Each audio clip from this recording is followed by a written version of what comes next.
बार बार चीज़ें भूल जाना बंदिश की निशानी हो सकती है। ख्वाब में बिच्छू देखना दुश्मनी की अलामत है। सोते वक्त सीने पर बोझ महसूस होना जिन्नात की मौजूदगी का इशारा है। नमाज में ध्यान न लगना रूहानी कमज़ोरी की अलामत है। मुस्तकिल सर दर्द, नज़र बद या काला जादू हो सकता है। बच्चों का चीख कर जागना जिन्नात की अलामत हो सकती है।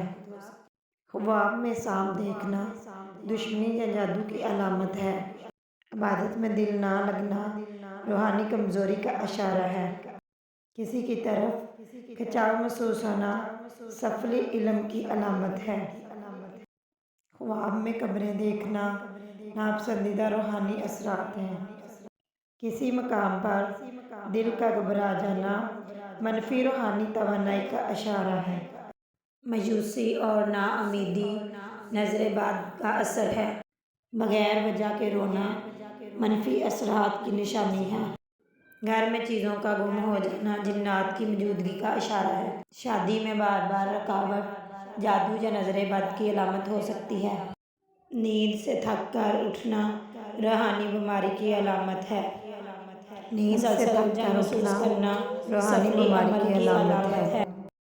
मुसलसल उलझन महसूस करना सफली अमल की अलामत है। सोने से पहले डर लगना साया या जिन की अलामत है। इबादत के दौरान नींद आना रूहानी कमज़ोरी की अलामत है। ख्वाब में पानी में डूबना परेशानी की अलामत है। घर में बेवजह लड़ाई झगड़ा होने लगे तो सूरत बकरा की तिलावत करें। ये घर को मनफी ताकतों से पाक करती है। रात को अचानक नींद से जाग जाइए और दिल धड़के तो ये शैतानी असर की अलामत है।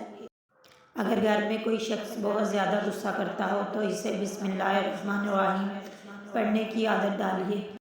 अगर किसी पर जादू का असर हो तो सूरत रहमान की तिलावत से फाका होता है। रात को तन्हा सफ़र करते हुए खौफ महसूस हो तो आयतल कुर्सी बार बार पढ़ें। किसी की नज़र लग जाने के बाद सर दर्द हो तो सूरत फातिहा 7 बार पढ़कर पानी पर दम करके पी लें। अगर किसी को बार बार बुरे ख्वाब आते हों तो सूरत अल-सफ़ात पढ़कर सोने से पहले दम करें। कमरे में अजीब आवाज़ें आना जिन्नाती असर की निशानी है। कुछ ना कर सकना और बेबसी महसूस होना रूहानी कैद है।